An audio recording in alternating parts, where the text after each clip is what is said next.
tetap tinggal berdiam diri dalam hadirat Tuhan. Mari rasakan dan nikmati kasih-Nya menjamah setiap dari kita yang datang dengan penuh harapan. Kami percaya Tuhan, kami tidak akan pernah dikecewakan saat kami menaruh harapan kami kepadamu, kepada firman-Mu, kepada janji-Mu Tuhan. Mari kita angkat tangan kita. Kita angkat tangan kita sebagai simbol dari kita angkat hati kita di hadapan Tuhan, di dalam hadirat Tuhan pada hari ini. Mari kita sembah Dia. Kita sembah Dia.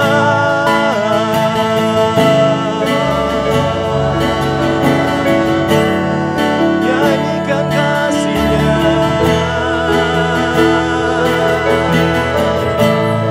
Oh, terima kasih Tuhan.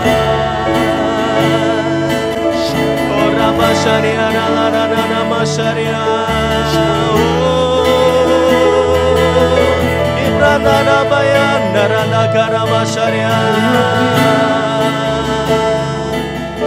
Rama barana da kuria baba da karama syariah. Rata kuria baba dari rata karama syariah. Ibra bara bala bara mana da kur rata kuria da karama syariah. Rata karama. Ora bada kuria da karama syariah. Pada siang hari ini, saat kita memasuki masa Advent, kita menyiapkan hati kita, pikiran kita, akal budi kita untuk menyambut Natal, kelahiran Sang Juru Selamat, kehadiran Sang Terang itu di dalam dunia ini dan di dalam hidup kita. Alkitab katakan di kitab Yohanes, saat terang itu datang, maka kegelapan tidak akan menguasainya. Kita percaya apapun kegelapan yang kita miliki pada saat ini. Mungkin ada dari saudara yang hidup dalam stres, dalam depresi, dalam ketidakpastian yang terjadi dalam hidup kita, dalam bisnis saudara, dalam keluarga saudara, dalam hubungan saudara, dalam keuangan saudara, dalam karirmu. Kalau ada ketidakpastian, ada kegelapan di dalam hatimu, mari kita undang terang itu untuk datang siang hari ini. Biarkan terang itu hadir dan menjamah setiap kita pribadi lepas pribadi. Biarkan terang itu yang akan mengusir setiap kejahatan, setiap kegelapan yang ada dalam hati kita. Oh, terima kasih Tuhan. Terima kasih Tuhan. Kasih-Mu Tuhan yang memenuhi hati kami. Kasih-Mu Tuhan. Kasih-Mu Tuhan. Di dalam kasih-Mu yang sempurna tidak ada ketakutan. Oh, terima kasih Bapa. Dalam ketidakpastian yang kami hadapi dalam dunia ini, saat ini Tuhan, hari-hari ini Tuhan, Bapa, ada satu hal yang pasti, yaitu kebenaran firman Tuhan. Dan kami mau pegang teguh janji kebenaran firman-Mu, bahwa firman-Mu adalah pelita bagi kaki kami dan terang bagi jalan kami. Kami mau deklarasikan bahwa firman-Mu adalah ya dan amin. Kami mau deklarasikan Tuhan bahwa hidup kami, identitas kami hanya ada dalam firman-Mu. Oh, Rabasyaka Rabasyariah, mari angkat tangan kita berdoa dalam roh. Oh, Ratagara Masyariah, Ratagara Masyariah.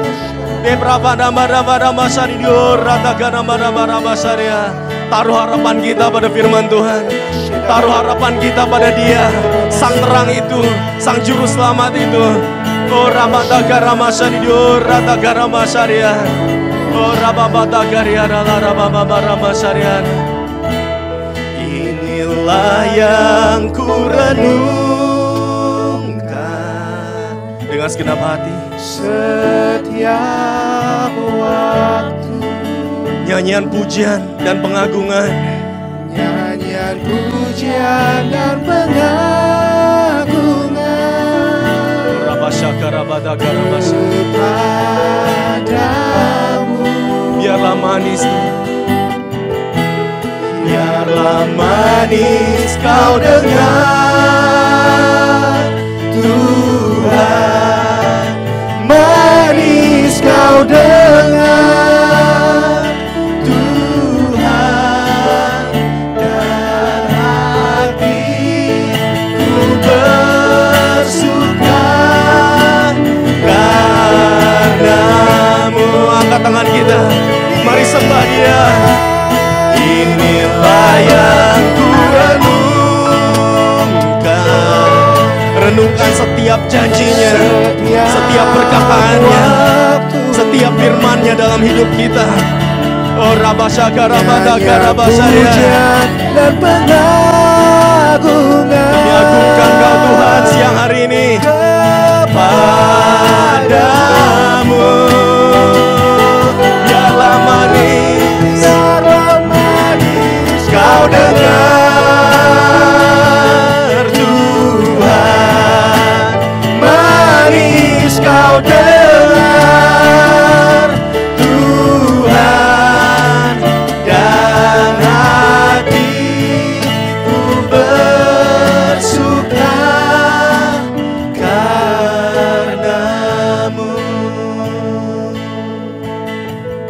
saudara siang hari ini kita mengkhotbah katakan bahwa kesudahan suatu perkara lebih baik daripada permulaannya. Kita percaya saat kita memasuki akhir tahun, saat kita memasuki bulan Desember, kita percaya bahwa apapun yang Tuhan sudah siapkan buat kita semua pada tahun 2023, baik itu baik, buruk, naik, turun, apapun itu, yang menyenangkan ataupun tidak menyenangkan, tapi kita percaya bahwa kesudahan suatu perkara itu lebih baik daripada permulaannya. Kita akan mengakhiri tahun ini dengan penuh sukacita. Kita akan mengakhiri tahun ini dengan penuh kemenangan. Karena kita tahu bahwa kita punya harapan di dalam Dia. Kita tahu bahwa Tuhan kita, Sang Juru Selamat itu ada bersama-sama dengan kita, berjalan melalui lembah kekelaman bersama-sama dengan kita. Oh, terima kasih Tuhan. Kami tidak akan pernah takut, sebab Engkau selalu beserta dengan kami. Terima kasih Bapa. Kami mau serahkan Tuhan ibadah Indonesian Service pada hari ini sampai kepada akhirnya Tuhan, ke dalam tangan-Mu. Kami percaya Tuhan setiap hati yang haus, yang lapar akan dipuaskan.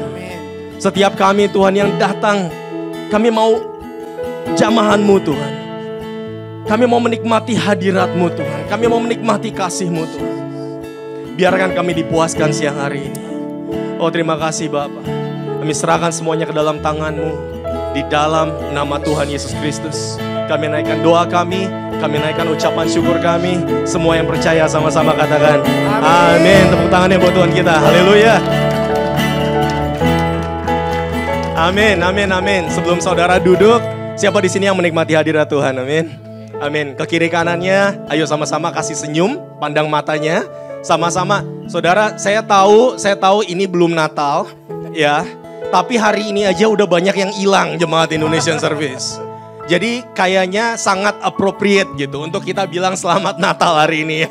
Sebelum saudara hilang ya. Ke kiri kanannya katakan selamat Natal yuk. Selamat Natal, selamat Natal.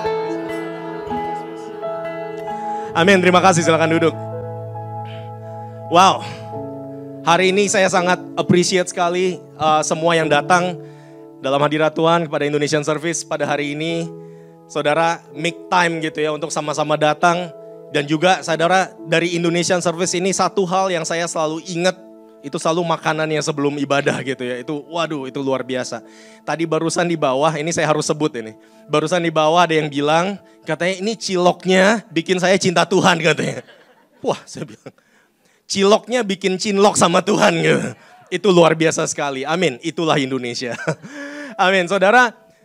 Sebelum kita lanjutkan ibadah ini, saya mau menyambut yang pertama kali ataupun yang kedua kali hadir dalam ibadah Indonesian Service pada hari ini. Pada hitungan ketiga saya minta untuk bangkit berdiri dan semua, ayo kita kasih salam ke kiri kanannya yang baru pertama kali atau kedua kali saat mereka berdiri pada hitungan ketiga. Amin. Yuk, yang baru pertama kali atau kedua kali, 1, 2, 3 bangkit berdiri dong. Amin. Kasih salam, selamat datang. Selamat datang. Amin. Amin. Saya harap saudara menikmati ibadah Indonesian Service di City Harvest Church. Amin, luar biasa, luar biasa. Hari ini saya percaya ibadah ini akan menjadi ibadah yang sangat luar biasa. Saudara nggak akan dikecewakan, amin. Amin, karena Tuhan kita ada di sini. Semuanya siap mendengarkan firman Tuhan? Aduh. Semuanya siap mendengarkan firman Tuhan? Amin, katakan ke kiri kanannya sekali lagi, kasih senyum, katakan, mari kita siapkan hati mendengarkan firman Tuhan, yuk. Amin, amin, saya percaya firman Tuhan itu punya kuasa luar biasa untuk mengubahkan hidup kita, amin. Dan Pastor Aris 2 minggu lalu katakan di masa Advent ini saat kita mau menyambut Natal, ayo kita lebih lagi mendengarkan firman Tuhan, kita lebih lagi merenungkan firman Tuhan, membaca, mempelajari firman Tuhan. Kita mau intim sama firman Tuhan. Karena Natal itu tidak lain dan tidak bukan adalah kelahiran Sang Firman itu sendiri yang menjadi manusia. Dan kita mau punya hubungan yang intim dengan Tuhan kita, Juru Selamat kita, Yesus Kristus. Amin. Amin. Jadi Natal itu bukan cuma sekedar perhiasan, lampu-lampu gitu ya. Dekorasi, pohon Natal. Pasti udah pada pasang pohon Natal di rumahnya gitu. Atau pergi liburan gitu kan, kebanyakan seperti itu. Tapi kita mau, ayo kita belajar firman Tuhan lebih lagi. Dan hari ini kita mau belajar firman Tuhan sama-sama di Lukas 18 dan Lukas 19. Waduh, 2 pasal. Oke, luar biasa. Dan kita mau belajar, kita mau pahami ceritanya seperti apa. Saya mohon semuanya tolong sama-sama pasang pikiran piktorial. Oke, jadi kita sama-sama bayangkan kejadiannya itu seperti apa. Karena ini penting, saudara. Ya, Lukas 18 ayat 35 katakan seperti ini. Waktu Yesus hampir tiba di Yeriko. Katakan sama-sama hampir tiba di Yeriko. Jadi belum masuk, itu di depannya kota Yeriko. Ada seorang buta duduk di pinggir jalan dan mengemis. Katakan mengemis. Jadi dia mengemis di depan kota Yeriko, ya paham ya. Waktu orang itu mendengar orang banyak lewat, ia bertanya apa itu? Kata orang kepadanya, Yesus orang Nazaret lewat. Lalu ia berseru, Yesus anak Daud, kasihanilah aku. Maka mereka yang berjalan di depan menegur dia supaya ia diam. Namun semakin keras ia berseru, anak Daud kasihanilah aku. Lalu Yesus berhenti dan menyuruh membawa orang itu kepadanya. Dan ketika ia telah berada di dekatnya, Yesus bertanya kepadanya, apa yang kau kehendaki supaya aku perbuat kepadamu, bagimu? Jawab orang itu, Tuhan, supaya aku dapat melihat. Lalu kata Yesus kepadanya, melihatlah engkau, imanmu telah menyelamatkan engkau. Dan seketika itu juga melihatlah ia. Lalu mengikuti dia sambil memuliakan Allah. Seluruh rakyat melihat hal itu dan memuji-muji Allah. Wah, cerita yang luar biasa, saudara. Yesus menyembuhkan seorang buta yang mengemis di depan kota Yeriko. Paham ceritanya ya? Kemudian saudara, lanjut ayat berikutnya, yaitu di pasal berikutnya. 19 ayat pertama. Yesus masuk ke kota Yeriko. Oke, saudara bisa bayangkan ya. Sekarang dia berjalan masuk ke kota Yeriko dan berjalan terus melintasi kota itu. Di situ ada seorang bernama Zakeus, kepala pemungut cukai. Dan ia seorang yang kaya. Katakan sama-sama seorang yang kaya. Ia berusaha untuk melihat orang apakah Yesus itu. Tetapi ia tidak berhasil karena orang banyak sebab badannya pendek. Haleluya. Maka berlarilah ia mendahului orang banyak, lalu memanjat pohon ara untuk melihat Yesus yang akan lewat di situ. Ketika Yesus sampai ke tempat itu, ia melihat ke atas dan berkata, Zakeus, segeralah turun. Sebab hari ini aku harus menumpang di rumahmu. Lalu Zakeus segera turun dan menerima Yesus dengan sukacita. Tetapi semua orang yang melihat hal itu bersungut-sungut katanya, ia menumpang di rumah orang berdosa. Tetapi Zakeus berdiri dan berkata kepada Tuhan, Tuhan, setengah dari milikku akan kuberikan kepada orang miskin. Wow. Dan sekiranya ada sesuatu yang kuperas dari seseorang, akan kukembalikan 4 kali lipat. Wow.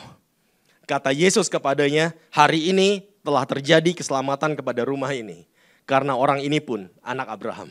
Sebab anak manusia datang untuk mencari dan menyelamatkan yang terhilang. Saudara, kadang yang kita suka itu cuma ayat yang ke-10, saudara. Anak manusia, Yesus Kristus, dia datang untuk mencari dan menyelamatkan yang terhilang. Dan kita percaya bahwa saat Natal mau datang seperti ini, kita selalu berpikir, siapa yang kita bisa selamatkan hari ini? Kita selalu berdoa. Bahwa apa kalau saudara punya anggota keluarga yang belum kenal Yesus, ayo kita doakan. Saudara, supaya Natal itu bukan cuma sekedar perayaan dalam keluarga kita. Natal itu menjadi momen yang luar biasa. Yaitu apa? Momen keselamatan, saudara. Momen keselamatan. Saya mau Natal itu bukan cuma kita merayakan, memperingati hari kelahiran Yesus. Saudara, pikir seperti ini, Natal itu bukan cuma sekedar bawa orang ke Yesus. Kita bawa Yesus ke orang loh.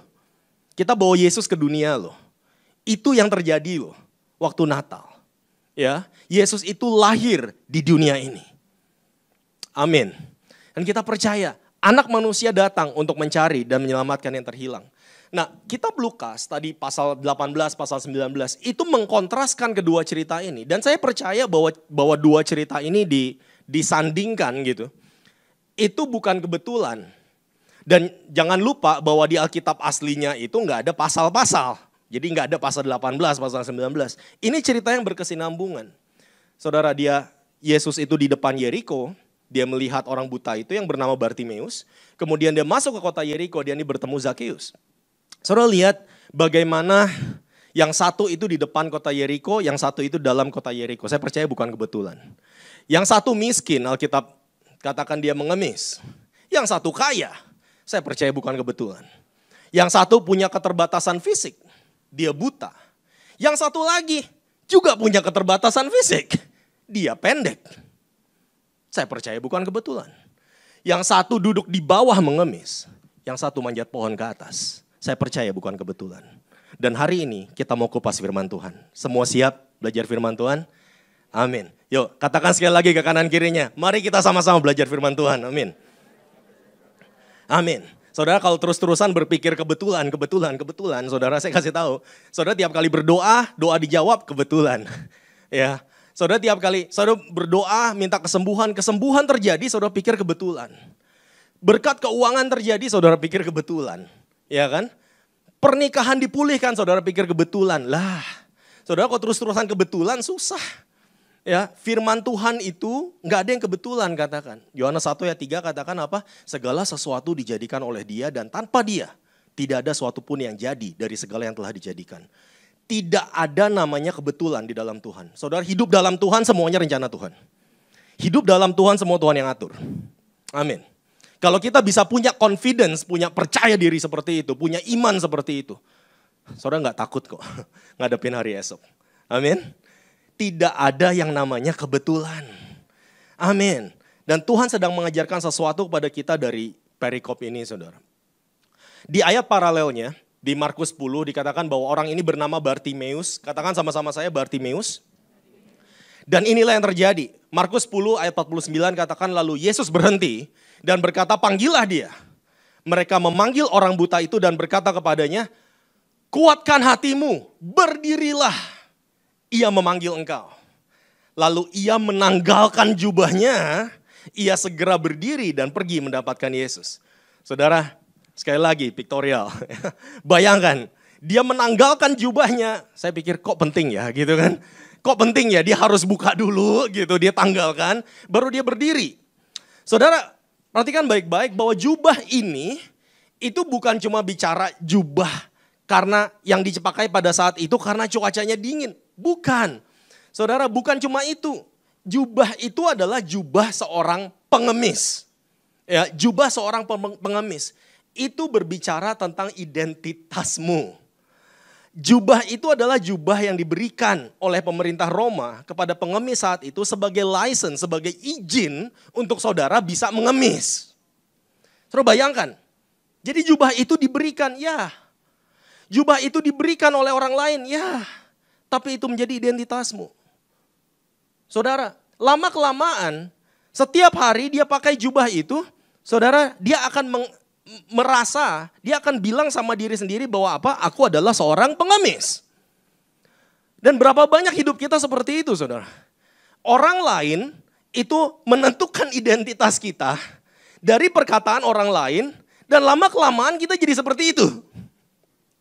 Kalau saudara mungkin bertumbuh di dalam keluarga yang setiap hari orang tuanya itu mengatakan lu mah anak bego. Ya, lu mah anak bego, gak bisa apa-apa. Gitu kan? Saudara akan terus menerus dengar itu. Dan lama-kelamaan saudara kenakan jubah itu, saudara. Ya, gua ini anak bego. Gua ini gak bisa apa-apa. Orang tua hati-hati sama anaknya. Hati-hati loh. Perkataan kita loh itu. Ya, kadang kita nggak sadar kita perkatakan seperti itu. Ya kan? Perkataan orang lain dikatakan terus-menerus akhirnya jadi jubah yang kita kenakan setiap hari. Itu menjadi identitas kita. Saudara paham? Bos kita di kantor mungkin juga ngomong seperti itu. Lu mah gak bisa apa-apa. Do you know who you are? You are a nobody katanya. Gitu kan? Itu akhirnya jadi constant reminder, I'm a nobody, I'm a nobody, I'm a nobody. Saudara, pagi-pagi saudara lihat kaca, saudara lihat diri saudara sendiri, saudara katakan I'm a nobody. Ya kan? Karena kata-kata itu terngiang terus. Kenapa? Karena kita mengizinkan orang lain, kita mengizinkan dunia untuk menentukan identitas kita. Saudara hati-hati. Saudara merasa saudara gak punya keahlian, gak punya kemampuan yang berharga. Saudara merasa nobody karena perkataan orang lain. Dan ini jadi siklus akhirnya. Saudara jadi bukannya rendah hati malah jadi rendah diri gitu kan. Bukannya humility tapi humiliating yourself gitu kan.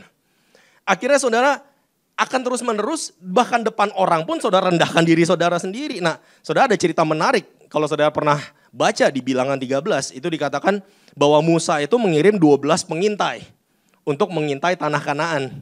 Ada yang pernah baca ya? Ngirim 12 pengintai, oke, masuk ke tanah Kanaan. Akhirnya pulang, reportnya itu jelek semua saudara. Mereka semua ketakutan, katanya apa? Waduh, orang-orang di sana katanya itu besar-besar katanya. Orang-orang di sana itu kuat-kuat, raksasa katanya. Itu kita nggak akan bisa deh ngalahin mereka, nggak akan bisa ngusir mereka keluar dari tanah Kanaan. Dan kemudian mereka katakan apa? Kami itu seperti belalang. Nah ini kata belalang ini saudara, ini luar biasa sekali. Di ayat ke-33, lihat di situ saudara. Juga kami lihat di sana orang-orang raksasa, orang enak yang berasal dari orang-orang raksasa. Dikatakan apa? Dan kami lihat diri kami seperti belalang. Enggak stop di situ. Perhatikan baik-baik. Dan demikian juga mereka terhadap kami. So bisa paham, ini kebenaran firman Tuhan. Lihat di sini, cara saudara lihat dirimu, itu akan menjadi cara orang lain lihat dirimu. Saudara lihat dirimu terus-menerus sebagai belalang, orang lain akan lihat saudara sebagai belalang. Ngerti di sana? Saudara kalau terus-menerus saudara katakan I'm a nobody, saya nggak bisa apa-apa, orang lain akan melihat saudara nggak bisa apa-apa. Hati-hati saudara. Jadi waktu Bartimeus itu berteriak katanya, anak Daud kasihanilah aku. Bukan cuma teriakan minta kesembuhan. Saya percaya itu adalah teriakan krisis identitas. Udah kayak anak milenial ngomongnya gitu, krisis identitas. Saya kalau dengar anak milenial, kenapa? Identity crisis kok. Saya kok dulu gak ada gituan ya saya bilang. Zaman saya gak ada gituan saya bilang. Gitu, identity crisis katanya. Krisis identitas. Teriakan doa, teriakan meminta Yesus untuk membebaskan dia dari ikatan hidupnya saudara. Ya, kebanyakan sosial media kayaknya. Dan saudara, banyak yang berpikir bahwa keterbatasan Bartimeus itu cuma fisik. Yaitu dia apa? Dia buta. Saya mau kasih tahu, keterbatasan dia bukan keterbatasan fisik. Saya ngelihat orang buta yang sukses banyak saudara. Percaya nih, saya pernah ngelihat ada pendeta khotbah, dia buta. Dan khotbahnya luar biasa saudara. Dia pendeta dipakai Tuhan luar biasa. Oh, kok bisa seperti itu saya bingung. Dia naik bawa Alkitab huruf Braille. Itu dia raba begini. Kita buka Matius 5. Wah saya bilang itu luar biasa saudara. Jadi satu kitab itu bukunya gede saudara. Ya, satu buku Matius, satu buku Markus gitu. Jadi dia naik itu, istrinya bantu bawa. Itu dia cuma bawa 2. Nah, berarti kalau dia udah pindah ke buku yang kedua, saya tahu khotbahnya mau kelar bentar lagi gitu. Saudara, ya. Jadi dia dipakai Tuhan luar biasa saudara. Ini saya percaya teriakan Bartimeus itu bukan cuma teriakan minta kesembuhan. Saudara, dia katakan bahwa apa? Tuhan supaya aku dapat melihat. Yang dia sedang ekspresikan adalah ketidakmampuannya untuk melihat masa depannya. Yang dia sedang ekspresikan adalah Tuhan, saya nggak tahu hidup saya ini mau dibawa kemana. Saya nggak tahu saya mau jadi apa. Saudara, berapa banyak dari kita itu di tahun 2023 ini, gitu kan? Kita melihat hidup kita seperti itu. Saya ini mau gini-gini terus atau gimana? Ya kan? Usaha saya ini mau dibawa kemana? Hubungan saya ini mau jadi seperti apa? Mau dibawa kemana? Dan seterusnya. Pernikahan kita mau dibawa kemana? Dan seterusnya. Kadang kita itu nggak bisa ngelihat keterbatasan visi. Karena kita buta. Saudara, dan itulah yang terjadi pada kehidupan Bartimeus. Keuangan saya bobrok seperti ini. Saya bayar cicilan gimana? Gitu kan.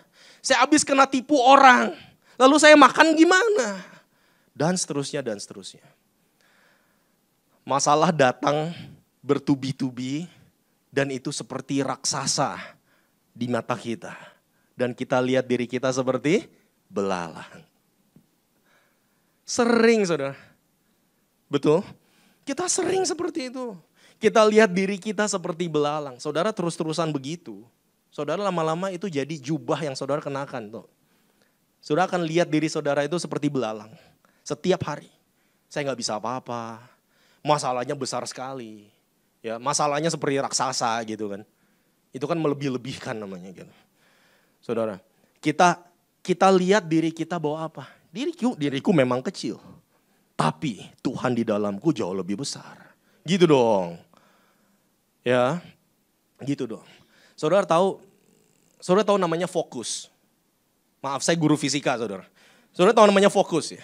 Kalau saudara pakai kaca pembesar gitu, lihat sesuatu, saudara fokuskan sesuatu, itu jadi besar, betul? Ya, namanya juga kaca pembesar. Jadi besar, betul ya? Kalau saudara fokus ke masalah saudara jadi besar. Saudara fokus ke Tuhan, Tuhan jadi besar. Simple fisika. Saudara lihat, fokus saudara di mana? Apakah kita terus-menerus mau berfokus pada masalah kita atau kita mau fokus sama Tuhan? Gitu loh. Nah saudara, penjara terbesar orang katakan adalah cara berpikir kita, pola pikir kita. Penjara terbesar itu bukan dibangun dari besi, dari batu saudara. Banyak orang berpikir mereka terperangkap dalam namanya nasib. Jadi kalau ditanya, oh gimana hidup lo? Ya udah nasib lah, kayak begini. Udah nasib lah gue jomblo gitu kan. Udah nasib lah. Saudara, jangan terperangkap dalam nasib dong. Saudara tahu perangkap saudara itu apa? Pola pikir. Pola pikir. Betul, saudara betul, pola pikir. Saya baca ada cerita di Perjanjian Lama itu, cerita tentang Hagar dan Ismail. Saya pernah baca ya. Dia nangis-nangis di padang gurun habis diusir sama Abraham. Ya, habis diusir. Kemudian dia nangis-nangis, Tuhan di sini nggak ada air, anak saya bentar lagi mati. Dia nangis-nangis, Hagar ini. Dan kemudian malaikat Tuhan datang katanya. Terus malaikat Tuhan bilang sama dia jangan takut dan seterusnya.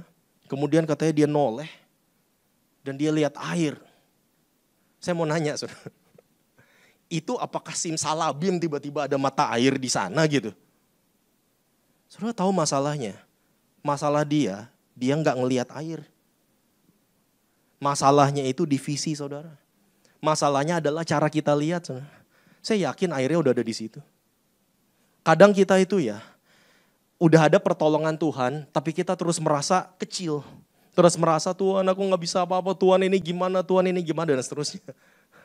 Padahal Tuhan mau berjalan bersama-sama dengan kita gitu kan. Daud katakan apa, sekalipun aku berjalan melalui lembah kekelaman, aku tidak takut. Karena engkau besertaku. Pertanyaannya, saudara nyadar gak ada yang jalan sama-sama saudara? Nyadar gak ada Tuhan lagi jalan sama-sama kita? Saudara Daud gak katakan, oh aku gak takut kenapa? Karena Tuhan keluarkan aku dari lembah kekelaman. Enggak, jalan sama-sama katanya. Saudara tetap melewati lembah kekelaman itu. Bedanya ada yang jalan sama-sama kita. Itu loh. Kita hidup dalam Tuhan itu kita mau berjalan bersama-sama dengan Tuhan. Saudara Amsal 23 ayat 7, NKJV katakan, for as he thinks in his heart, so is he. Jadi kalau saudara berpikir, saudara bukan siapa-siapa, maka hidupmu gak akan jadi apa-apa ya. Ya jadi seperti itu. Saudara boleh punya keterbatasan. Siapa sih di sini gak punya keterbatasan? Ya, ada yang gak punya keterbatasan? Angkat tangan. Gak ada. Keterbatasan, saudara buka kaca juga lihat keterbatasan kan. Gitu loh, kita selalu ngelihat gitu kan, wah hidup saya begini, begitu. Seperti pendeta buta tadi yang saya cerita, saudara, keterbatasan. Atau mungkin saudara punya keterbatasan finansial, keuangan. Atau mungkin kepribadianmu, ya kan. Atau mungkin saudara punya kebiasaan, punya hobi, punya apapun saudara. Apapun yang menjadi keterbatasanmu. Tapi siang hari ini ayo kita sama-sama ngerti bahwa apa? Kalau kita biarkan keterbatasan itu menghalangi engkau untuk memenuhi tujuan hidup yang Tuhan sudah tetapkan, maka hidupmu gak akan jadi apa-apa. Gak akan punya tujuan, saudara. Keterbatasan adalah keterbatasan. Tapi jangan biarkan itu menghalangi tujuan Tuhan gitu loh. Ya, kita punya keterbatasan ya keterbatasan gak apa-apa. Change the way you think. Be transformed by the renewing of your mind. That's what the Bible says. Roma 12 katakan apa? Karena itu saudara-saudara, apa dikatakan? Demi kemurahan Allah aku menasihatkan kamu. Supaya kamu mempersembahkan tubuhmu menjadi persembahan yang hidup, yang kudus dan yang berkenan kepada Allah. Ayo dong. Terus ayat kedua dikatakan apa? Janganlah kamu menjadi serupa dengan dunia ini. Tetapi berubahlah oleh pembaharuan budimu. Supaya kamu boleh membedakan mana kehendak Allah. Apa yang baik, apa yang berkenan, dan apa yang sempurna. Saudara perhatikan baik-baik. Alkitab katakan karena itu berubahlah. Berubahlah. Janganlah menjadi serupa dengan dunia ini, tapi berubahlah. Bagaimana caranya berubah? Pembaharuan budimu. Tanpa perubahan akal budi, hidup kita nggak akan berubah. Kalau mau hidup berubah, harus ada pembaharuan akal budi. Dan dikatakan bahwa apa? Supaya kamu dapat membedakan kehendak Allah. Apa yang baik, kehendak Allah itu baik, saudara tahu? Apa yang berkenan, dan apa yang sempurna. Saudara tahu kehendak Allah itu sempurna, amin ya. Tapi kita nggak akan bisa ngelihat itu, nggak usah jauh-jauh deh, baik. Saudara nggak akan bisa melihat bahwa Tuhan itu baik dalam kehidupan kita. Ketika kita melalui masalah. Kalau akal budi kita nggak diperbaruin. Ketika kita menghadapi masalah, bisa gak saudara lihat Tuhan itu tetap baik? Ya, bisa gak kita lihat Tuhan itu tetap baik? Kalau nggak bisa, kita katakan apa? Saudara harus mengalami pembaharuan akal budi. Ya, untuk bisa melihat kehendak Allah yang baik, yang berkenan dan yang sempurna, kita perlu pembaharuan akal budi. Lalu di Markus 10 ayat 50 katakan seperti ini. Lalu ia menanggalkan jubahnya. Ia segera berdiri dan pergi mendapatkan Yesus. Kalau saudara merasa terpuruk hari ini, saudara merasa ada pada titik yang paling rendah. Saudara merasa rendah diri karena keterbatasan fisik, keterbatasan finansial, keterbatasan intelek, apapun itu. Apa yang harus saudara lakukan? Lakukan apa yang Bartimeus lakukan. Ia segera, apa dikatakan? Berdiri. Dia tanggalkan jubah dan ia segera berdiri. Dan, nah ini nggak mungkin salah saudara. Dapatkan Yesus. Nggak mungkin salah. Dapatkan Yesus. Saudara kalau udah dapat Yesus, saudara udah, itu lebih dari door prize manapun saudara. Ya, dapatkan Yesus. Siang ini, Yesus mau berurusan dengan identitasmu. Saudara kalau baca Alkitab ada cerita menarik, Yesus dicobai di padang gurun. Siapa yang pernah baca? Angkat tangannya. Ya. Yesus cobai di padang gurun katanya. Saya baca menarik sekali. Matius pasal ketiga itu Yesus dibaptis. Iya kan? Selesai dibaptis, dikatakan langit terbuka, kemudian ada Roh Kudus turun seperti burung merpati. Lalu ada suara dari surga, katanya apa? Inilah anakku yang kukasihi. Saya nggak tahu suara Allah Bapa begitu bukan ya. Inilah anakku yang kukasihi. Kepadanya lah aku berkenan katanya. Wah, itu luar biasa. Kemudian dia dibawa ke padang gurun Matius 4 untuk dicobai. Dan cobaan pertama dikatakan ubah batu jadi roti. Nah, kebanyakan dari kita itu berpikir bahwa Yesus itu lapar karena puasa kan. Yesus itu lapar, dia tuh kepikiran roti gitu. Ya kan, kepikiran roti. Saya pikir-pikir gini ya. Saya pernah puasa, dijajalin roti saya nggak tercobai itu gitu loh. Saya pikir saya kuat-kuat aja, masa Yesus nggak kuat gitu kan? Ya, saya pikir seperti itu. Tapi saya baca lagi, pencobaan Yesus itu bukan cuma roti, saudara. Karena iblis katakan seperti ini, jika engkau anak Allah, ubah batu jadi roti. Saya perhatikan baik-baik, jika engkau anak Allah, pencobaan dia adalah pencobaan identitas. Dari mana Yesus tahu identitasnya? Apa buktinya kalau dia anak Allah? Iblis katakan apa? Ya, kalau engkau betul anak Allah, ayo dong. Lakukan. Ubah batu jadi roti. Tapi Yesus katakan apa? Manusia hidup bukan dari roti saja, melainkan dari setiap firman yang keluar dari mulut Allah. Matius 4 ayat 4. Dia katakan seperti itu. Saudara, apa sih yang dia lagi katakan, saudara? Identitasku bukan pada roti. Bukan pada apakah aku bisa ubah batu jadi roti. Identitasku bukan di sana. Melainkan ada di dalam firman yang keluar dari mulut Allah. Saudara tahu apa yang Yesus katakan seperti ini? Look, identitasku itu bukan masalah aku bisa gak lakukan ini. Aku bisa gak lakukan ini. 3 kali saudara. Dia dicobai kalau engkau anak Allah, kalau engkau anak Allah, kalau engkau anak Allah. Saudara, padahal yang dia harus berpegang teguh adalah pasal sebelumnya. Ketika Allah Bapa katakan, inilah anakku yang kukasihi, kepadanya lah aku berkenan. Saudara, buat dia itu cukup. Identitasku itu ada pada firman Tuhan. Identitasku itu ada pada apa yang firman katakan tentang hidupku. That's it. Jadi kalau saudara terombang-ambing, dengar dari kiri kanan, dengar dari orang tua, bos saudara atau teman saudara atau siapapun yang berkata, lu bego, lu bodoh, gak bisa apa-apa, gitu kan. Yang ngomong seperti itu bukan identitasmu. Kalau firman Tuhan katakan, Yeremia 31 ayat 3, aku mengasihi engkau dengan kasih yang kekal, itu identitasmu. Filipi 4 ayat 13 katakan, segala perkara dapat kutanggung di dalam dia yang memberikan kekuatan kepadaku, itu identitasmu. Filipi 4:19 katakan, Allahku akan memenuhi segala kebutuhanku menurut kekayaan dan kemuliaannya di dalam Yesus Kristus. Itu identitasku. Gitu loh.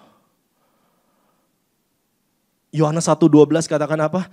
Karena barang siapa menerimanya diberinya kuasa untuk menjadi anak-anak Allah. Yaitu mereka yang percaya pada namanya. Itu identitasku.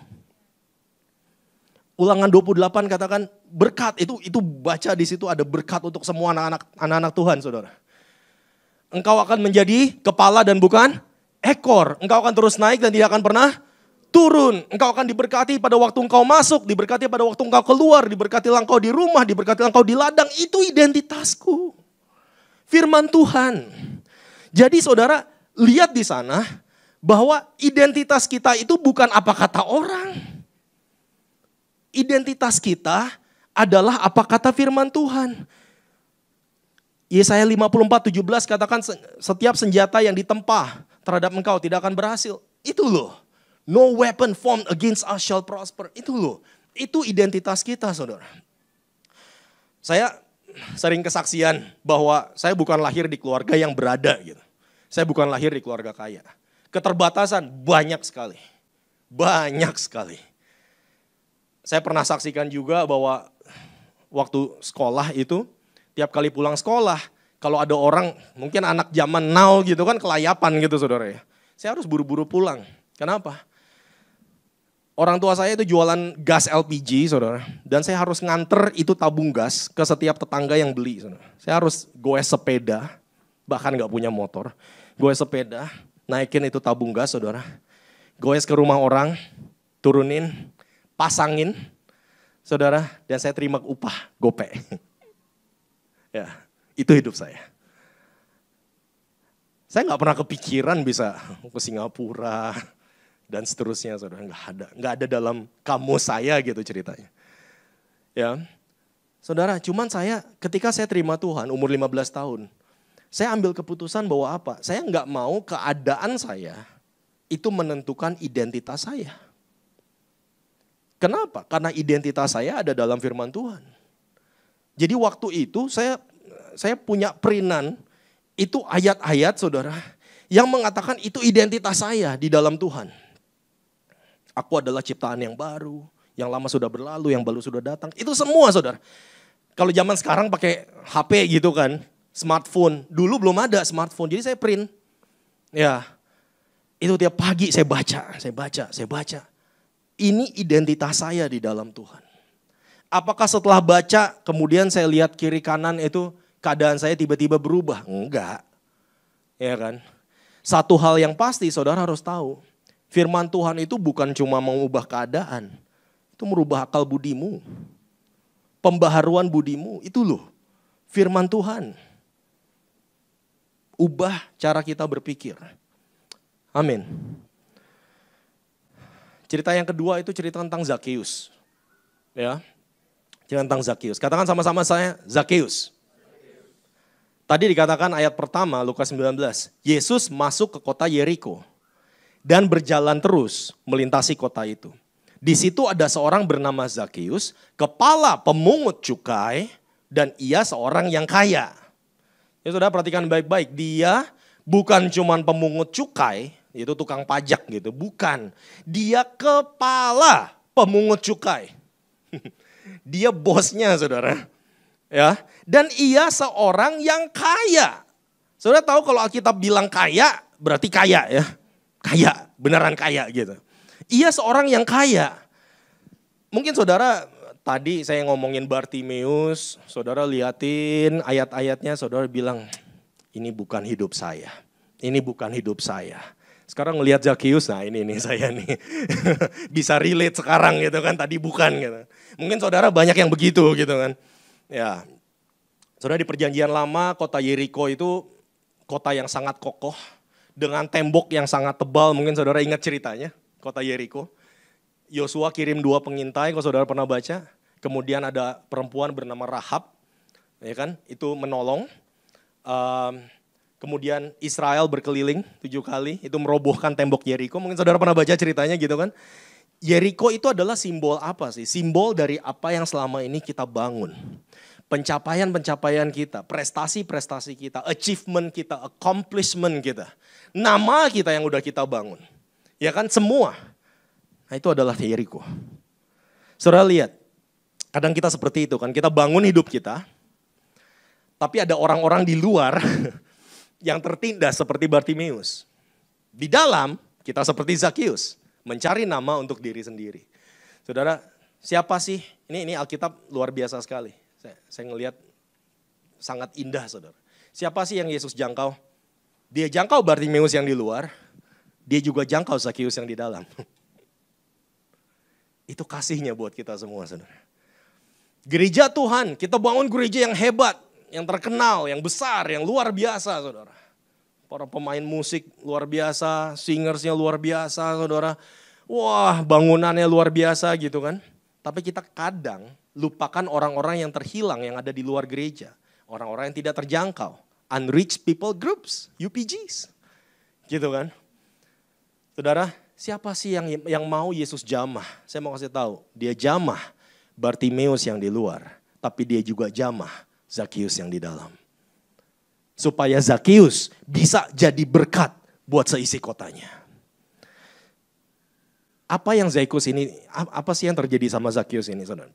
Dikatakan Zakius ini mau melihat Yesus tapi dia pendek. Nah sekarang saudara tahu dong, ini bukan bicara tentang keterbatasan fisik. Ngerti dong? Ya, dia mau lihat dia gak bisa begitu. Saudara, ini keterbatasan apa? Visi. Cara pandang hidupnya. Kalau saudara pikir bahwa orang kaya itu mah gampang. Jangan salah. Jangan salah. Banyak orang kaya yang gak bisa ngelihat hidupnya mau kemana saudara. Ya, jangan salah. Banyak orang kaya visinya terbatas.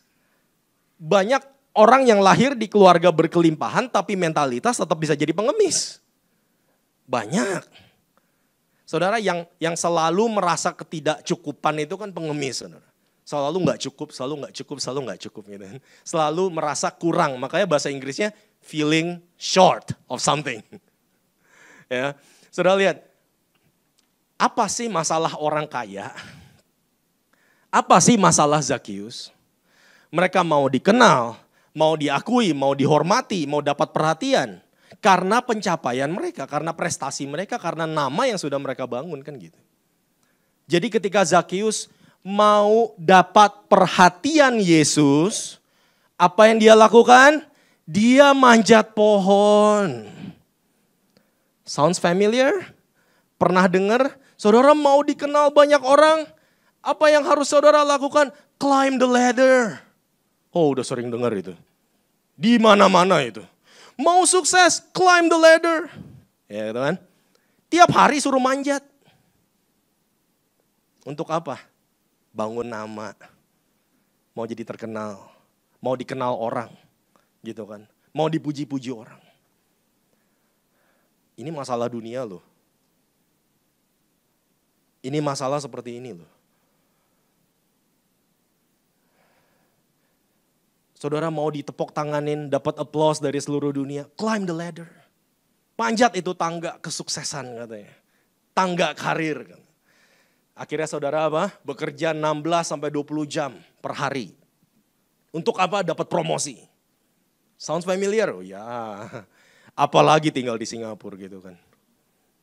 So mungkin sekarang ketawa-ketawa, itu hidup saya gitu kan. Ya saudara, saya mimpin cell group juga, anak cell group banyak yang seperti itu. Saudara.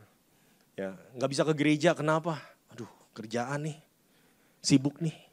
Nggak bisa cell group, kenapa? Kerjaan nih, sibuk nih, overtime nih. Tapi disuruh overtime buat Tuhan susah bener. Padahal ibadahnya cuma extend dikit dari 2 jam jadi 2,5 jam gitu. Susah banget, itu kan overtime saudara. Ya, susah banget gitu. Tapi kalau kerjaan, kamu jangan pulang dulu deh, 3 jam lagi. Siap. Ya. Kenapa? Mau dapat promosi gitu kan. Mau dapat promosi. Saudara lihat, di ayat yang keempat seperti ini saudara dikatakan, maka berlarilah ia mendahului orang banyak. Mendahului orang banyak, lalu memanjat pohon ara untuk melihat Yesus yang akan lewat di situ. Saudara, Amplified Bible katakan he ran ahead, mendahului orang banyak. Ternyata nggak cukup untuk dapat perhatian. Dia harus jadi pertama, saudara. Ya, he ran ahead. Dia harus jadi pertama yang dapat perhatian Yesus. Ini luar biasa sekali, dia bilang. Ini deskripsi orang kaya luar biasa sekali loh, saya bilang. Alkitab ini. Pohon ara atau sycamore tree itu adalah pohon yang sangat besar, sangat terkenal saudara. Dan itu adalah simbol dari apa yang saudara inginkan dalam dunia ini. Yaitu apa? Untuk nama kita menjadi besar dan menjadi terkenal. Dunia zaman sekarang kan seperti itu saudara ya. Panjat terus. Dan di-encourage lagi. Jadi kita lagi manjat, ditepuk tanganin saudara. Come on. Akhirnya apa? Yuk kita manjat terus gitu kan. Kita semangat manjat terus. Ya. Oh, banyak orang Kristen katakan bahkan seperti ini. Enggak masalah untuk memprioritaskan kerja di atas segalanya. Katanya, wah. Ada yang bilang, kalau weekend saya nggak kerja nanti saya akan kalah dari yang lain katanya. Saudara tahu weekend itu apa? Dikasih weekend itu untuk istirahat kan?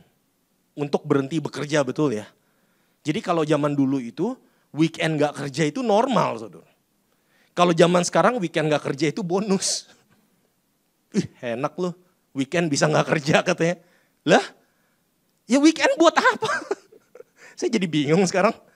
Ya, pulang gereja mau kemana? Buru-buru nih, ada kerjaan. Waduh.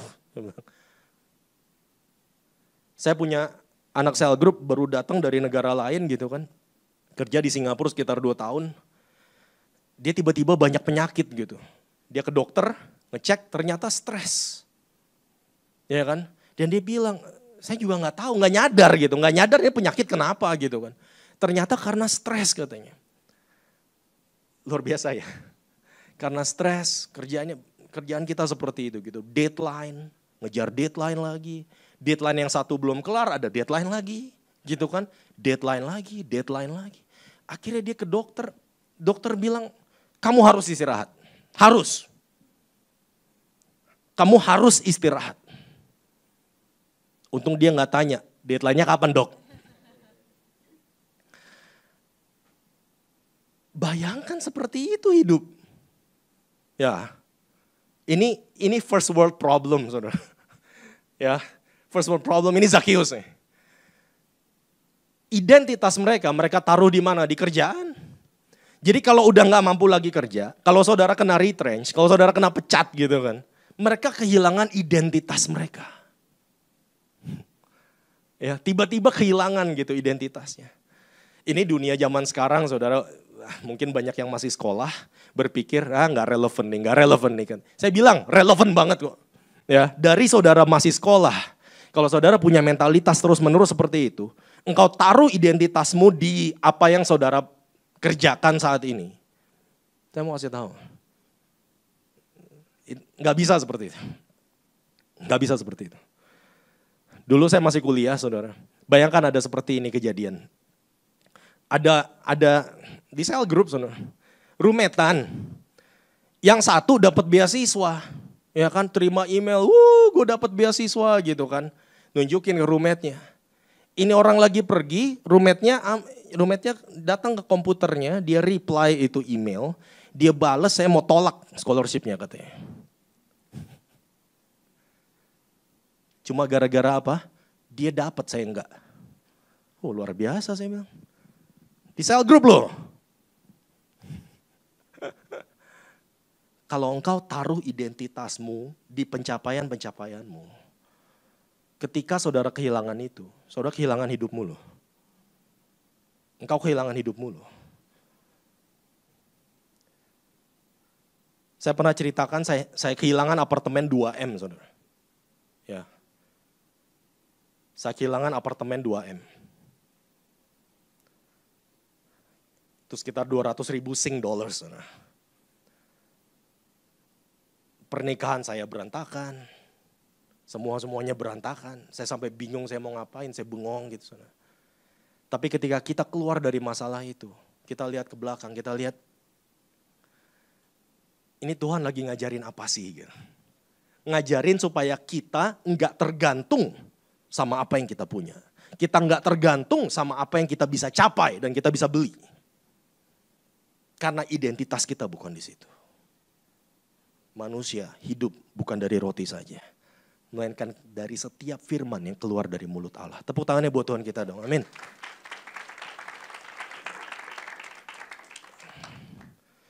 Kalau saudara katakan, dulu waktu masih student itu banyak yang berkata, saya saat ini sibuk sekali belajar katanya. Nggak ada waktu buat ke gereja, waduh. Nggak ada waktu buat cell group, nggak ada waktu buat Bible study. Nanti setelah saya lulus, saya baru berikan waktu lebih lagi. Itu kan nonsense saudara ya.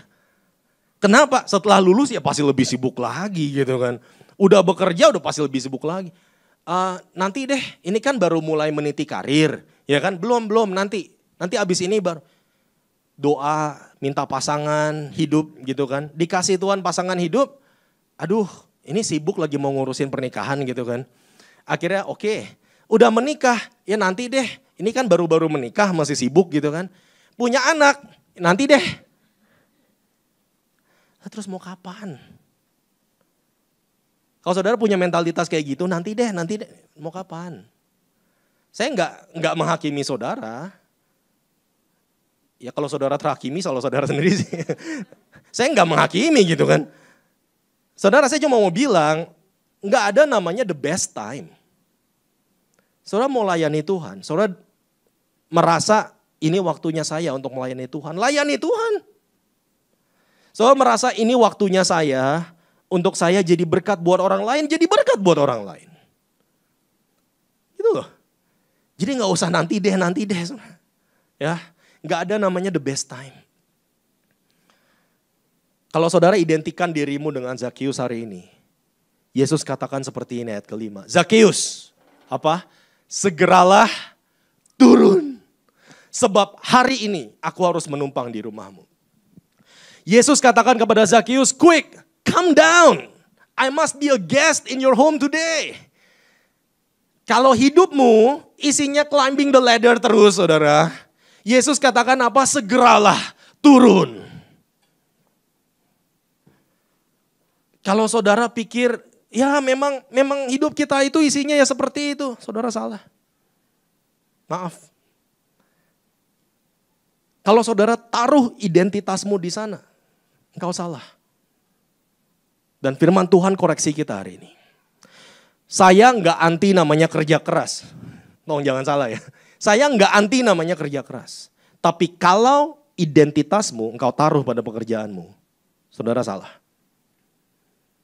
Ya, saudara salah. Bukan itu. Hidupmu nggak ditentukan oleh itu. Hidupmu ditentukan oleh firman Tuhan. Segeralah turun. Quick, come down. Saudara, Zakheus segera turun, lalu dia lakukan satu hal yang gak pernah salah, saudara. Apa itu? Menerima Yesus dengan sukacita. Saya suka sekali dengan cerita ini, tadi saya katakan bahwa apa? Yang satu di depan kota Yeriko, yang satu di dalam kota Yeriko. Saudara mau di dalam atau di luar gereja, saudara sama-sama butuh Yesus. Yang satu miskin, yang satu kaya. Jangan pikir orang kaya gak punya kebutuhan apa-apa. Mereka semua butuh Yesus. Yang satu buta, yang satu pendek. Apapun latar belakang saudara, tanpa Yesus kita gak akan punya visi untuk melihat ke depan, melihat masa depan kita. Saudara. Kepada yang di bawah, dia katakan rise, berdirilah. Kepada yang di atas, dia katakan come down, turun. Hari ini saya gak tahu kondisi saudara ada di mana. Ya. Kalau saudara rendah diri terus, saudara akan selamanya di sana. Berdiri, rise, dapatkan Yesus. Kalau saudara hari ini terus-terusan climb the ladder, begitu saudara kehilangan bisnismu, pekerjaanmu, usahamu, hartamu, saudara akan depresi loh. Apa saran yang bisa saya kasih? Firman Tuhan katakan, quick, come down, segeralah turun, terima Yesus. Zakheus segera turun dan dia menerima Yesus dengan sukacita. Di masa Advent ini saudara renungkan firman Tuhan lebih lagi. Identitas kita itu ada pada firman Tuhan. Renungkan lebih lagi saudara. Saudara baca itulah yang Tuhan katakan tentang hidup saya. Renungkan. Meditasi firman Tuhan. Dan saya mau kasih tahu hal yang terbaik yang kita bisa lakukan untuk menyambut Natal. Bukanlah pasang pohon Natal saudara. Bukanlah memberi hadiah Natal. Tapi bawa Yesus ke rumahmu. Bawa Yesus pulang. Itu loh, itu yang Zakheus lakukan. Dia bawa Yesus ke rumahnya. Dia bawa Yesus pulang. Otomatis seluruh isi rumahnya kenal Yesus. Itu loh yang kita bisa lakukan. Pada siang hari ini, saya mau ajak kita semua di sini. Mungkin banyak yang bertahun-tahun ikut Tuhan, kemudian semuanya jadi rutinitas gitu kan. Ya. Udah doa belum? Udah baca firman belum? Ya kan? Sebelum tidur udah doa belum? Sebelum makan udah doa belum? Akhirnya jadi rutinitas. Nah. Ya. Dan kita di City Harvest Church selalu bilang bahwa apa? Kekristenan bukanlah agama. Kekristenan adalah gaya hidupmu. Kekristenan adalah keintiman kita dengan Tuhan Yesus. Dan itu loh. Kita nih di sini bukan ngomongin agama. Kita di sini ngomongin Yesus. Kita di sini ngomongin Sang Juru Selamat. Kita di sini ngomongin Sang Terang itu yang katanya lahir di dunia dan kegelapan tidak akan menguasainya. Yohanes 1 katakan seperti itu. Pada hari ini, kondisi saudara di mana? Banyak yang merasa hidup saya itu di bawah. Oke. Banyak yang merasa hidup saya di atas. Oke. Alkitab cover dua-duanya. Saudara mau dimanapun, saudara butuh Yesus. Saudara merasa di bawah, berdiri. Rise. Saudara di atas, quick, come down. Ketemu Yesus ya. Saya mau ajak sama-sama, ketemu Yesus ya. Amin. Mari kita bangkit berdiri semuanya ya. Para singers tolong. Haleluya.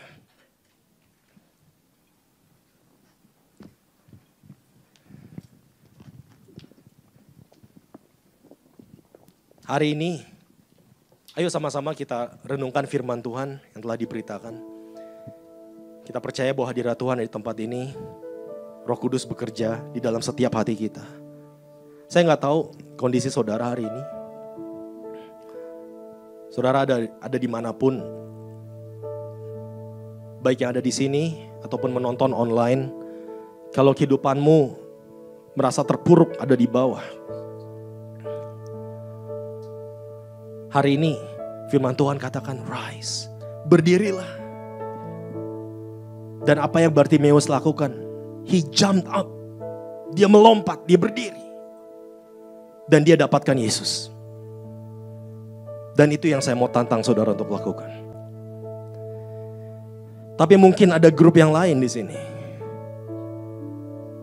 Yang merasa setiap hari saya hidup untuk membangun nama. Melalui prestasi saya, melalui achievement saya, pencapaian-pencapaian saya. Setiap hari saya bekerja 16-20 jam untuk dapatkan promosi. Supaya dikenal oleh orang.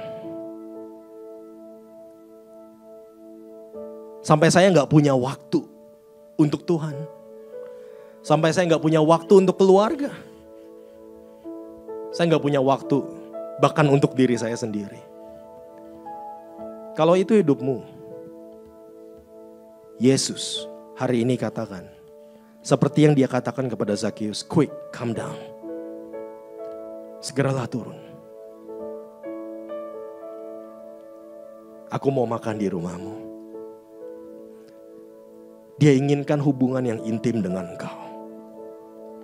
Makan adalah simbol daripada fellowship. Saudara, dia katakan aku mau makan di rumahmu. Aku mau berfellowship dengan engkau. Aku mau bangun hubungan dengan engkau. Aku mau intim dengan engkau. Hari ini saya mau tantang saudara. Bawa Yesus pulang. Jangan pulang dengan tangan kosong hari ini. Saudara mungkin punya banyak teman, banyak saudara, ataupun anggota keluarga yang belum kenal Yesus. Hari ini, bawa Yesus pulang ke rumahmu. Kita mau jangkau keluarga kita. Kita mau mereka sama-sama mengenal Yesus. Oh, terima kasih Tuhan. Kalau saudara hari ini katakan, Tuhan, itu doa saya. Saya mau. Saya mau mendapatkan Yesus seperti Bartimeus. Saya mau menerima Yesus seperti Zakheus.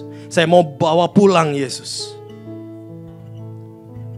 Saya gak mau pulang dari ibadah dengan tangan kosong hari ini. Saya mau tantang saudara pada hitungan ketiga untuk mengangkat tangannya tinggi-tinggi. Karena saya mau berdoa untuk saudara. Mungkin ada banyak dari sini yang udah jadi Kristen bertahun-tahun. Atau mungkin saudara hadir di ibadah ini pertama kali. Bagi saudara yang menonton di rumah, mungkin saudara belum pernah sama sekali menerima Yesus. Mengundang Yesus untuk masuk ke dalam hatimu sebagai Tuhan dan Juru Selamat. Kalau saudara mau berdoa, Tuhan aku mau kenal Engkau, aku mau terima Engkau. Pada hitungan ketiga, saya minta untuk angkat tangannya. Saya mau berdoa untuk saudara. Mari kita siapkan tangan kita. 1. Atau mungkin banyak yang berkata, Tuhan aku udah pernah terima Yesus sebelumnya. Bernard, saya sudah pernah terima. Tapi hidup saya jauh dari Tuhan. Jauh sekali dari Tuhan.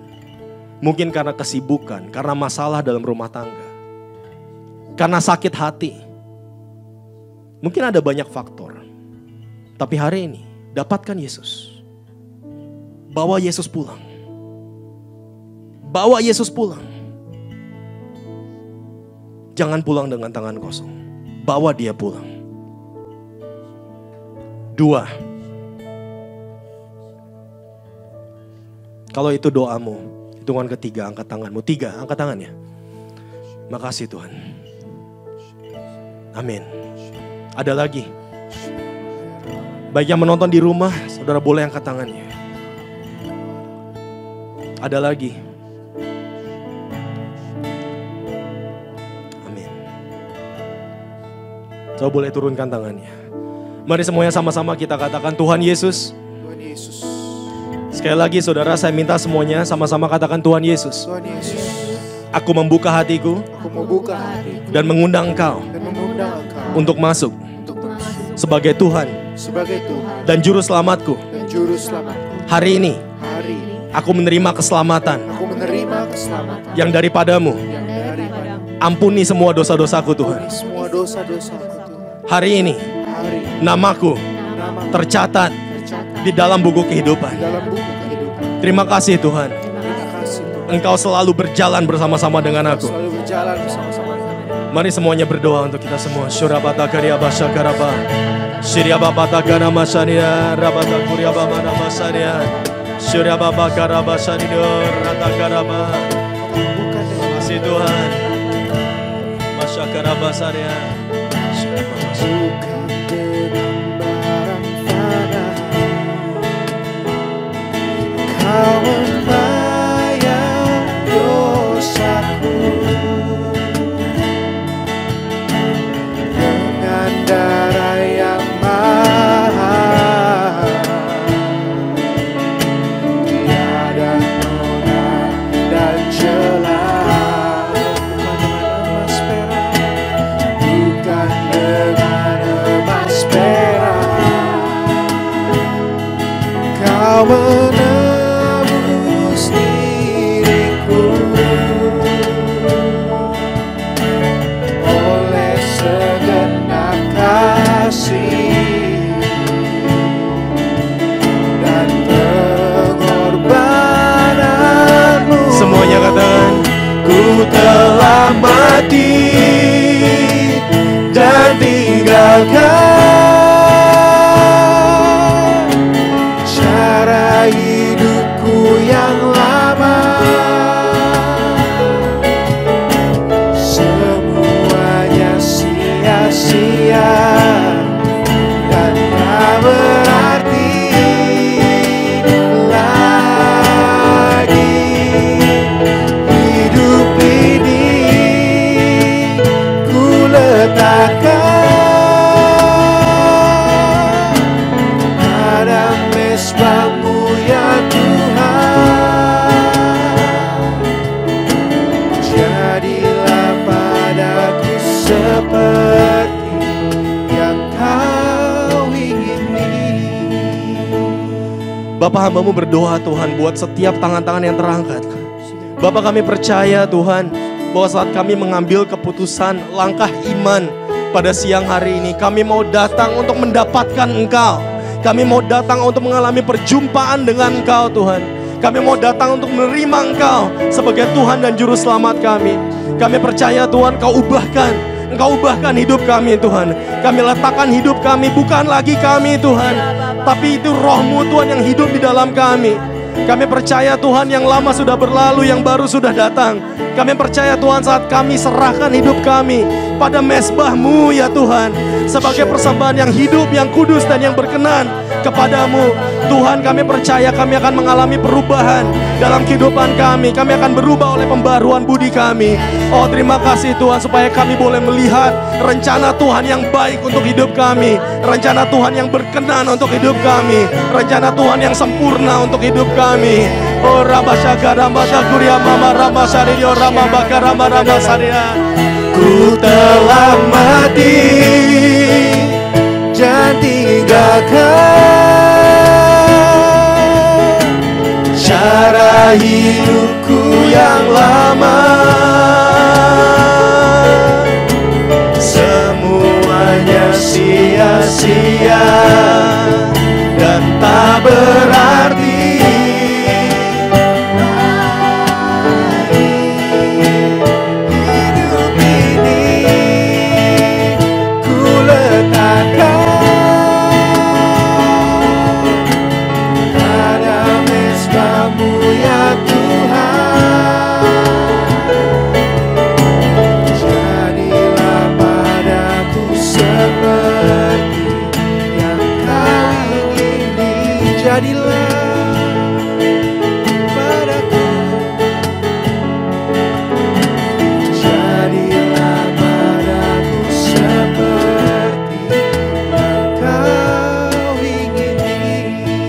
Surya Bamata Kriya Mata Karabasha Gurabasaria.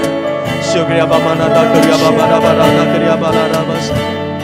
Surya Baba Karabala Barabarata Kriya Baba Karabas. Surya Bamata Kriya Takanamasara. Surya Baba Labata Karabalata Kriya. Surya Baba Lata Kriya Baba Karabasaria. Terima kasih Bapa.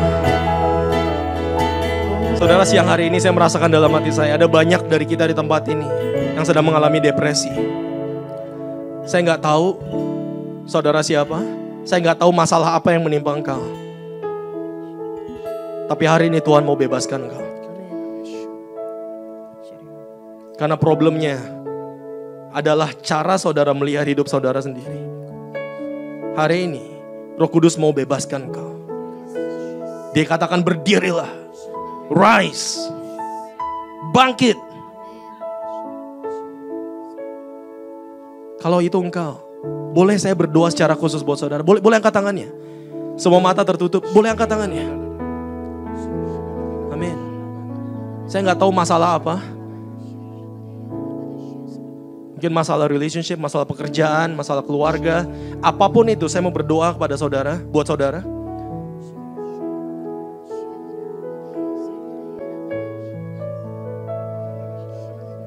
Amin. Saya lihat ada beberapa. Boleh saya minta yang mengangkat tangan untuk maju ke depan. Saya mau berdoa pribadi buat saudara. Yuk, yang mengangkat tangan maju ke depan yuk. Ayo di sini. Amin. Maju. Yang mengangkat tangan boleh maju ke depan. Silakan.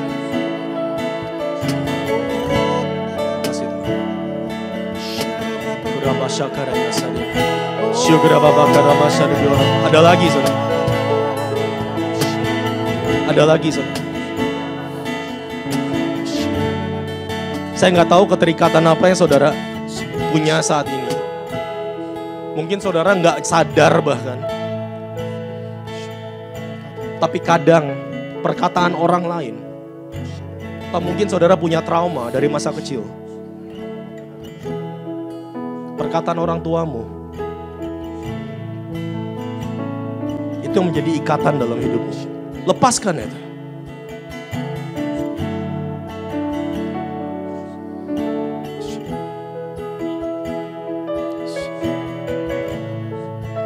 Terus katakan di Kisah Rasul 3, emas dan perak tidak ada padaku, tetapi apa yang ada padaku kuberikan kepadamu. Di dalam nama Yesus, di dalam nama Yesus, bangkit dan berjalanlah. Di dalam nama Yesus, bangkit dan berjalanlah.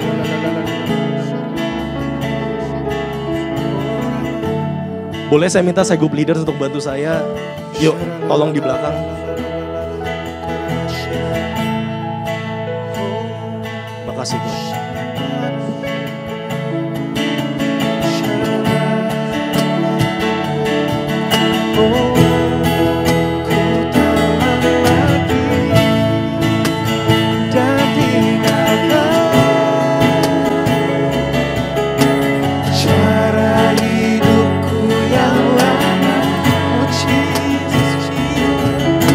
Semuanya sia-sia dan tak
mesbah-Mu ya Tuhan.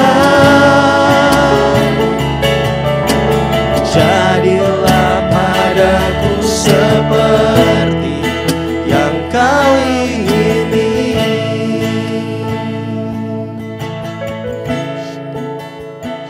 Siang hari ini saudara, kita mau ambil putusan, kita nggak mau lagi hidup pakai cara dunia. Karena zaman Kristen-Kristenan udah lewat saudara. Kita mau hidup berdasarkan firman Tuhan. Bukan apa kata orang, bukan apa kata dunia ini. Dunia boleh berkata lain. Orang tua boleh berkata lain. Saudara-saudaramu boleh berkata lain. Teman-temanmu boleh berkata lain. Tapi dengan tegas, Yesus katakan manusia hidup bukan dari roti saja. Bukan dari prestasimu. Bukan dari pencapaian-pencapaianmu. Bukan dari apa yang kau lakukan. Apakah engkau bisa lakukan atau tidak? Itu bukan identitasmu. Melainkan dari setiap firman yang keluar dari mulut Allah.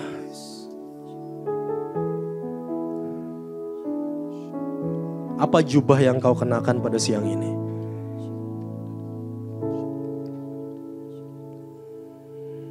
Lepaskan jubah itu. Bangkitlah. Temukan Yesus.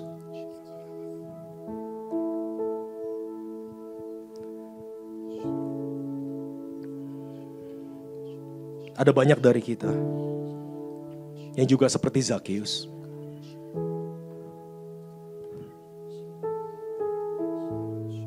Kita selalu panjat.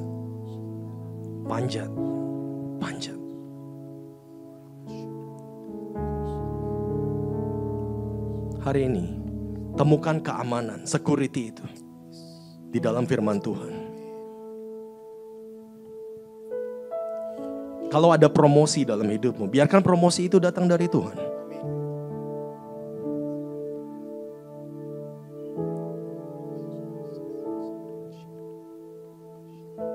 Zacchaeus, quick, come down, segeralah turun.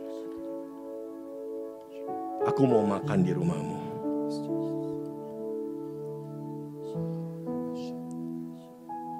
Kalau saudara mau untuk bawa pulang Yesus siang hari ini, angkat tangan kita yuk sama-sama. Angkat tangan kita di hadapan Tuhan. Terima kasih Tuhan.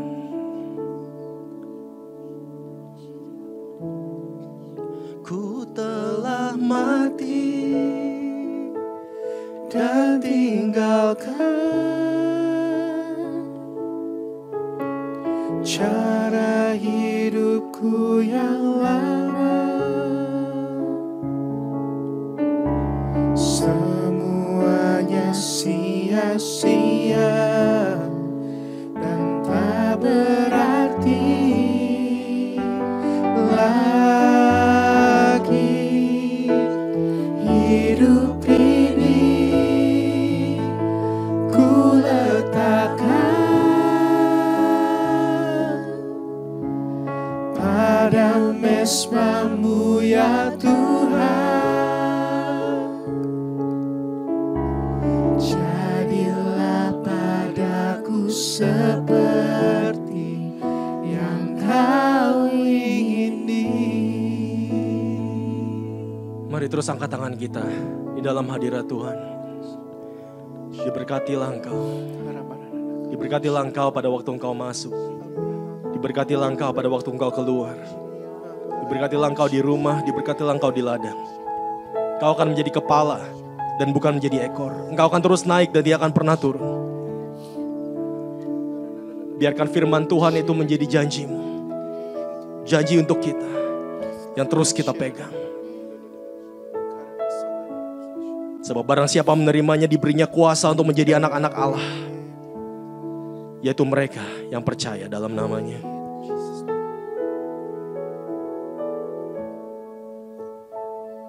Biarkan kasih daripada Allah Bapa, cinta kasih anugerah, kasih karunia dari Tuhan kita Yesus Kristus, dan persekutuan daripada Allah Roh Kudus menyertai kita semua mulai hari ini sampai kepada kesudahannya. Ketika Yesus datang untuk kedua kalinya. Hanya di dalam nama Tuhan Yesus Kristus kami berdoa.